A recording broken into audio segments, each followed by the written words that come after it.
Nintendo has officially announced an Ocarina of Time remake for the Switch 2, which means right now it is beneficial to the algorithm for me to talk about my second favorite game of all time. Obviously, I'm gonna milk that. I'm gonna be going over my biggest hopes, dreams, and expectations of the Ocarina of Time remake. Well, I say expectations, but really the only things on this list I'm really actively expecting are the first two entries. After that, they're gonna get more and more unrealistic.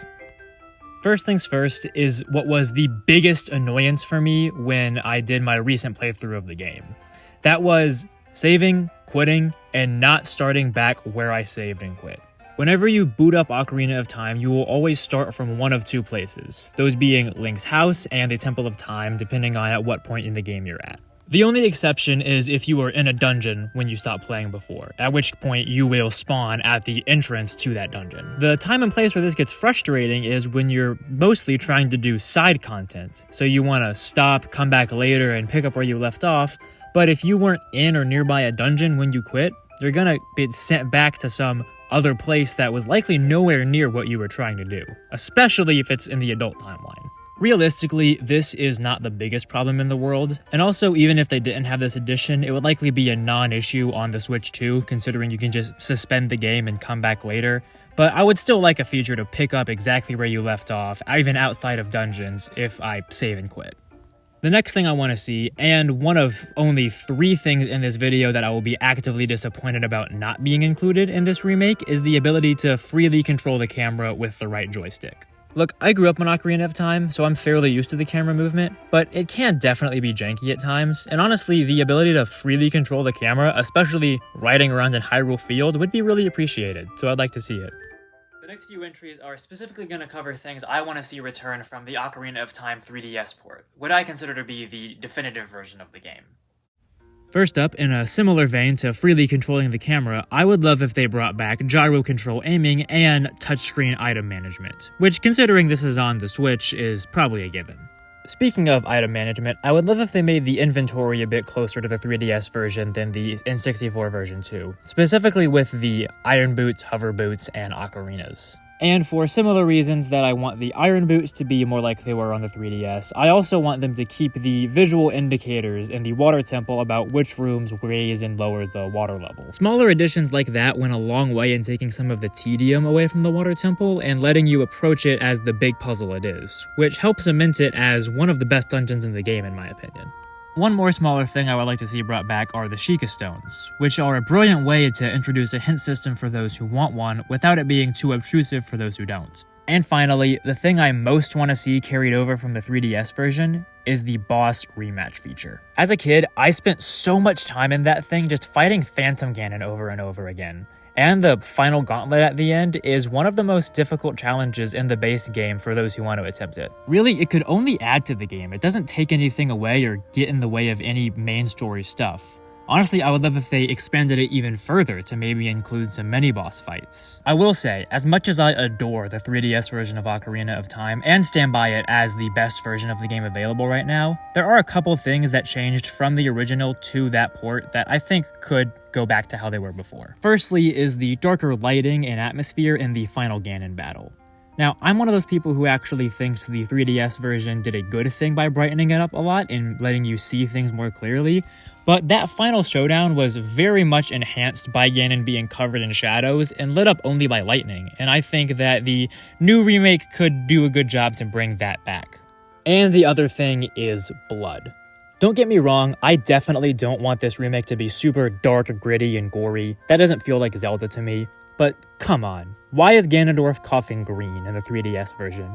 Basically every kid who's going to be playing this game has scraped their knee and seen blood before. They can handle it. Next up, in the same realm of keeping things versus changing things from older games, I would like a hero mode that is not Master Quest. That's not me saying I want Master Quest to be replaced fully. If it's possible, I would love to see it come back, but those remixed versions of the dungeons, based on the 5 I've played through, just aren't as good or well designed as the original, and I would love just a harder version of Ocarina of Time that keeps those original dungeon designs.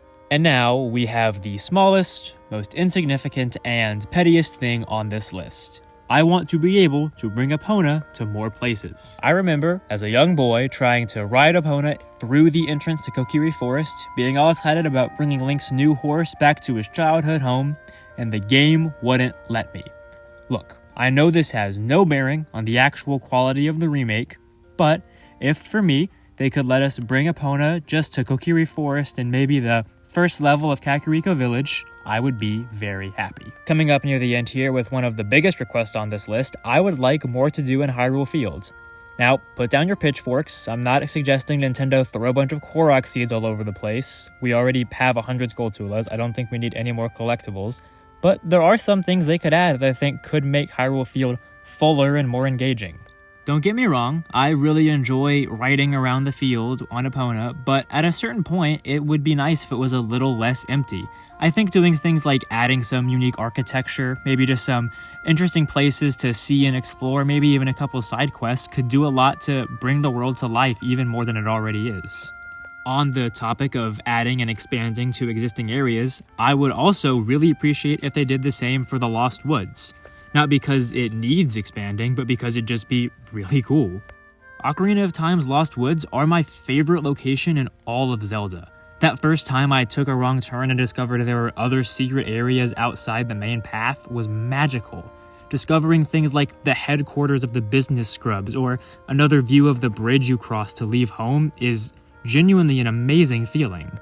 I think adding in a couple more secrets or branching paths that didn't exist before for the players to discover is one of the best possible ways this remake could recapture some of the feeling and magic in the original game. This next one is the penultimate entry of the video, and it is also by far the most out there, unrealistic, and unlikely scenario I've presented in this video, but I wanted to throw it out because it'd be really cool, and I've been thinking about it since I was a kid.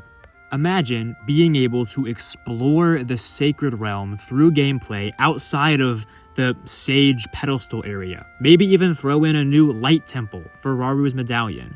I know that could feel bloated or like padding, and if it would mess with the flow of the game, obviously nix it, but I think it'd be really cool. It's this untapped area that I've wanted to look into more since I was a kid, and I think it'd be really magical to be able to explore that. And finally, the last thing I'm bringing up, and the thing I want most for this new version of Ocarina of Time, is for it to stand on its own and have its own unique identity. It is incredibly easy to get defensive over the things you love, and that fact has been reflected very clearly in a lot of the discourse surrounding this remake since its announcement. It feels like the vast majority of discussion around this game has been talking about all the things it shouldn't do or shouldn't change and how we'll be angry if it does. But I think that's counterproductive. Keep in mind, Ocarina of Time is available in some form on basically every Nintendo console. The game still exists, and this new one coming in is not gonna make it not exist. In a lot of ways, Ocarina really has aged like wine, especially compared to other games from its era. If this remake isn't going to do anything new and just do the same thing over again, what's the point of remaking it? Just port it. Two of my favorite games ever are Final Fantasy VII Remake and Rebirth, and Revelation is one of my most anticipated games, if not my most anticipated game. And I'm saying that as someone who loves the original Final Fantasy VII too. These games take a lot of big swings and even make quite a few changes in things like characterization, gameplay, and especially narrative. Not all those changes work, mind you, but a lot of them do. And I think the ones that don't are worth the ones that do. And I would hate to live in a world where we never got these games because Square Enix was too scared to change such a classic. I think we, as fans of this game and this series, should be intentional about going in with an open mind and appreciating it for what it is. To be honest, I don't think there's any chance this could possibly feel the same as Ocarina of Time did back then, because nothing will. We grew up. We changed.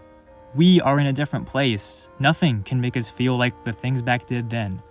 But that doesn't mean they can't make us feel new things that are also good.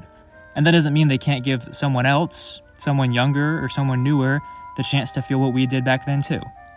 Sorry to spend the end of this video on a soapbox like that. It was just something I felt like I really wanted to say and put out there. But until next time, thank you for watching. I'm the Hyrule Historian, God bless you all. I'm gonna go touch grass. See ya.